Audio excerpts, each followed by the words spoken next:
Good morning student. तो आज लेते हैं conditions necessary to produce sound. Sound उत्पन्न करने के लिए आवश्यक कंडीशन क्या होती है। तो यहाँ पर 3 कंडीशंस हैं अवेलेबल। फर्स्ट है ए वाइब्रेटिंग बॉडी। साउंड तभी उत्पन्न हो सकती है जब हमारे पास एक वाइब्रेटिंग बॉडी हो, यानी जो कंपन कर रही हो बस वो हो। दूसरा, मीडियम ट्रेवल करने के लिए मीडियन हो, माध्यम हो। और तीसरा है receiver, a receiver to be listen, यानी एक सुनने के लिए रिसीवर हो। तो यहाँ पर जैसे एक हम बैल को हिट करते हैं तो बैल क्या हो जाएगी, वाइब्रेटिंग बॉडी हो जाएगी तुम्हारी। ठीक है। मीडियम, मान लो एयर में से आ रहा है आपके पास बैल की रिंग, तो एयर मीडियम हो गया और रिसीवर हमारा ईयर हो गया। ठीक है। तो ये 3 जरूरी है यहाँ पर। तो ये बेसिक कंडीशन है नेसेसरी टू प्रूव साउंड। तो देखते हैं इनको। तो ए वाइब्रेटिंग बॉडी, तो वाइब्रेटिंग बॉडी यहाँ पर देख रहे हो, यहाँ ये ट्यूनिंग फॉग है। ये यू आकार का एक बैंड होता है, उसमें एक हैंडल होता है। ये इसको, ये इसकी आर्म है, ये इसका क्या है, हैंड है। तो इसमें यू आकार का बैंड है, इसको ट्यूनिंग फॉग बोलते हैं। इसको जब हम रबर बैंड पर स्ट्राइक करते हैं तो यहाँ पर ये वाइब्रेट प्रोड्यूस होते हैं। जैसे एक तरह का अपना चिमटा होता है ना, उसी आकार का है, लेकिन ये इसमें यू आकार का एक हैंडल लगा हुआ है। तो a sound is produce only when source of sound vibrate. तो एक साउंड जब भी प्रोड्यूस होती है जब क्या होता है, यहाँ पर वाइब्रेट उत्पन्न होते हैं। सोर्स क्या करता है, वाइब्रेट उत्पन्न कर रहे हैं। यहाँ पर वाइब्रेट उत्पन्न हो रहे हैं। वाइब्रेट कहो या ऑसिलेट कहो, वाइब्रेट में तो क्या होता है, एम्पलीट्यूड कम होता है, ऑसिलेशन का ज़्यादा होता है। ऑसिलेशन दिखाई देते हैं, वाइब्रेट यहाँ पर दिखाई नहीं देते।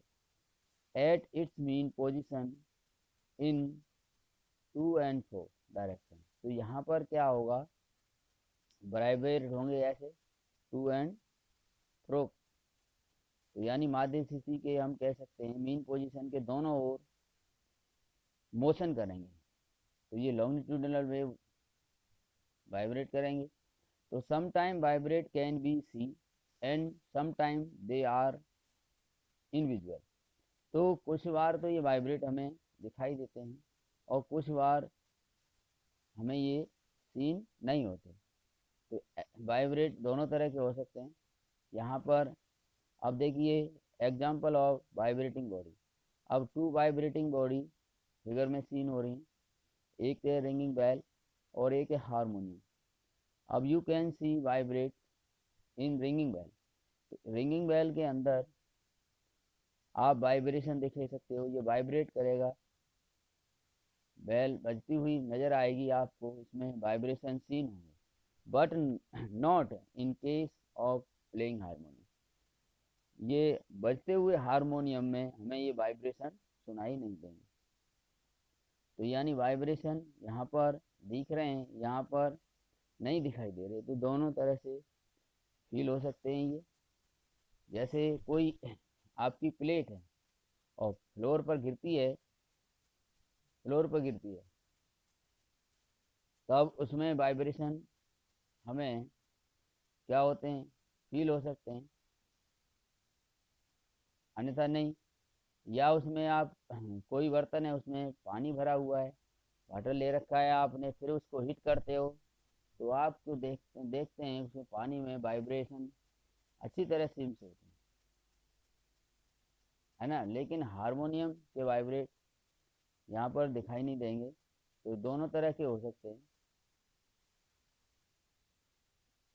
आप देख पा रहे हो एक ये रबर बैंड है, इसमें रबर स्टिक को क्या करा है, दोनों तरफ फोर्स लगाया हुआ है। तो दे टाइटली स्ट्रेच, हमने इसको टाइटली क्या किया है, स्ट्रेच किया है रबर स्ट्रिंग को when plucking in middle in so a fast to and fro motion. तो यहाँ पर खींचा है, तो यहाँ पर आप देखो, यहाँ पर क्या करेंगे, इसके आप ऐसे ऐसे इसको टू एंड फ्रो जो होगा, यहाँ पर मोशन होगा, आप इसको स्ट्रेच करेंगे और थोड़ा सा लूज करेंगे तो क्या होगा, इसमें मोशन कैसे दिखाई देंगे, टू एंड फ्रो। ये मीन पोजीशन हो जाएगी, इधर खींचेगा ये स्ट्रिंग और इधर भी खींचेगा, तो कैसे इसमें मोशन होगा, टू एंड फ्रो। तो यहाँ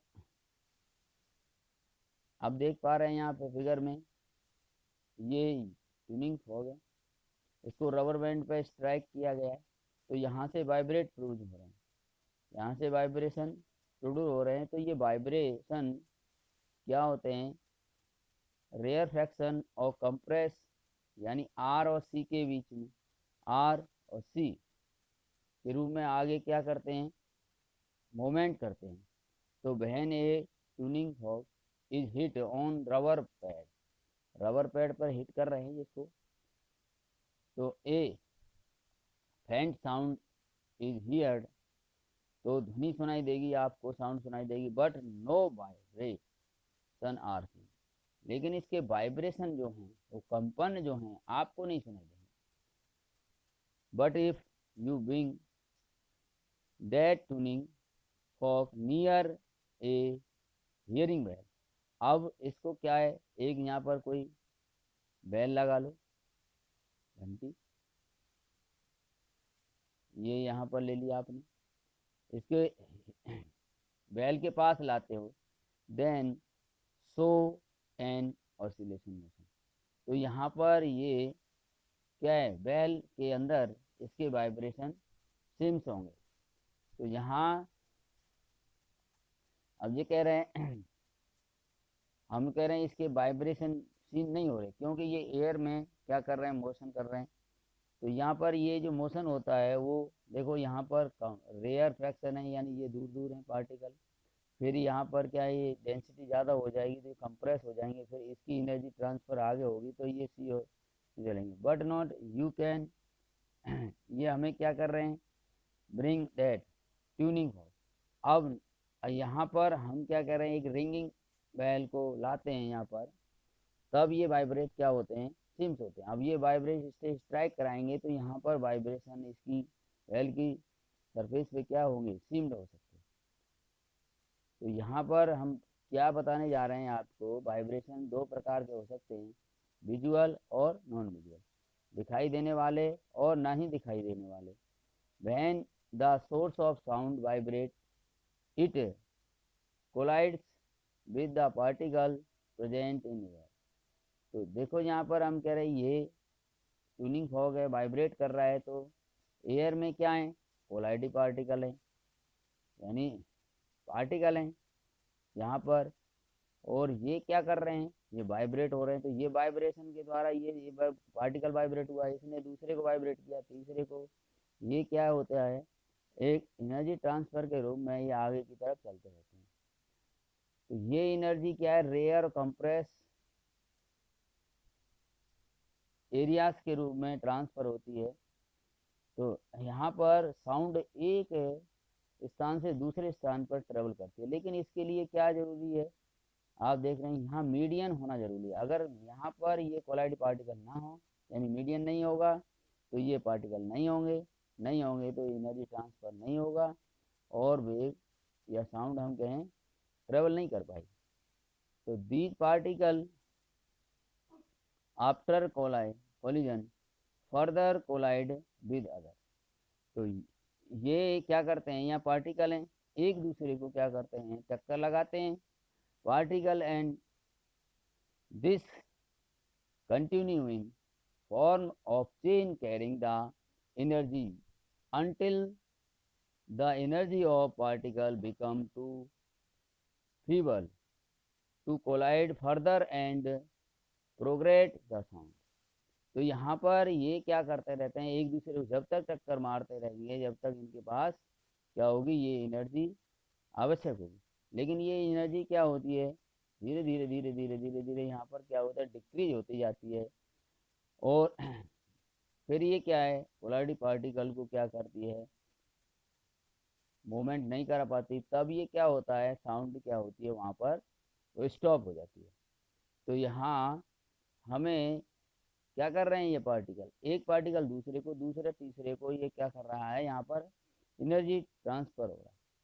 तो ये टक्कर मार रहा है, तो ये टक्कर से क्या है, यही कोलाइड हो रही है यहाँ पर। और एनर्जी ट्रांसफर के द्वारा क्या है, वेव मोशन कर रहा है, किसमें, मीडियम में।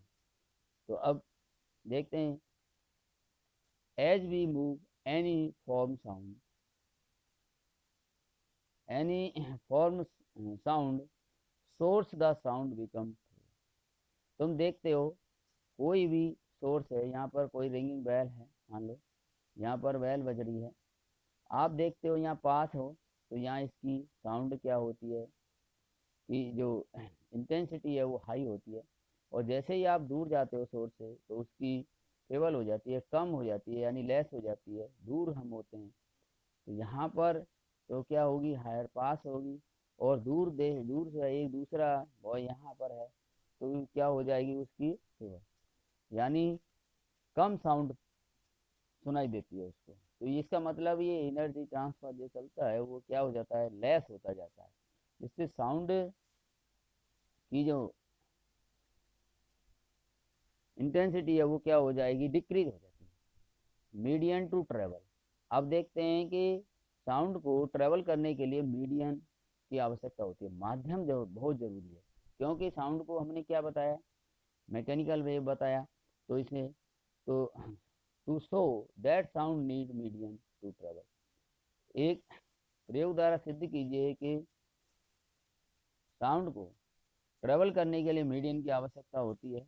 तो आप क्या करेंगे, एज ए फिगर एक बेल जार लेंगे, ये बेल जार है, बेल जार कांच का बर्तन होता है। और इसमें एक कॉर्क की सहायता से ये इलेक्ट्रिक बेल को फिट कर रखा है, यहाँ पर ये सेल या बैटरी लगा रखी है हमारी, और ये इलेक्ट्रिक बेल है, विद्युत घंटी। और नीचे इसके बेस में क्या लगा है, वैक्यूम पंप लगा रखा है। वैक्यूम पंप क्या करता है, इसके बेल जार के अंदर से एयर को बाहर निकालने का काम करेगा। तो ये इलेक्ट्रिक बेल है, जैसे ही हम स्विच ऑन करेंगे ये बजेगी। तो यहाँ पर जैसे ही हम क्या करते हैं, इस इलेक्ट्रिक बेल का स्विच ऑन करते हैं, तो हमें क्या होती है, यहाँ पर साउंड सुनाई देती है। When current is switched on, bell ring, bell start ringing.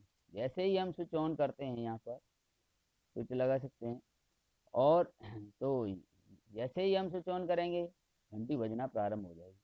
And we can easily hear the sound of ringing bell, और उसकी आवाज़ को हम आसानी से बाहर सुन सकते हैं इस बेल जार से, क्योंकि इसके अंदर अभी भी क्या है, एयर है। यहाँ पर क्या हुआ है, हमने एयर है अभी। अब क्या करेंगे, अब जैसे जैसे इसमें से क्या क्या वैक्यूम पंप जो दे रखा है, उससे एयर को क्या है करेंगे, यहाँ से बाहर निकालेंगे, धीरे धीरे एयर बाहर निकालेंगे यहाँ से। तो हम देखते हैं इस रिंगिंग बेल की जो साउंड है वो स्लो होती जा रही है। आप देख रहे हैं यहाँ, but we start removing air, इसमें से रिमूव कर रहे हैं एयर को बाहर, by means of vacuum pump. तो इस वैक्यूम पंप द्वारा हम बाहर निकाल रहे हैं। The sound ringing bell goes on become fainter, यानी लेस कम होती जा रही है। एंड फेंटर धीरे धीरे क्या हो जाती है, कम होती चली जाती है। Finally when there is no air left inside, जब इसमें कोई हवा नहीं रहती, बिल्कुल हवा निकल जाती है, यहाँ से एयर नहीं रही, the sound ringing bell stop, और घंटी बजना क्या हो जाती है, रुक जाती है। इसका मतलब है घंटी तो अब भी बज रही है, लेकिन यहाँ पर क्या हो गया, यहाँ वैक्यूम हो गया, मीडियम यहाँ से क्या हो गया, हट गया, मीडियम समाप्त हो गया। तो अब घंटी की आवाज़ इस वेल जार से बाहर सुनाई नहीं दे रही।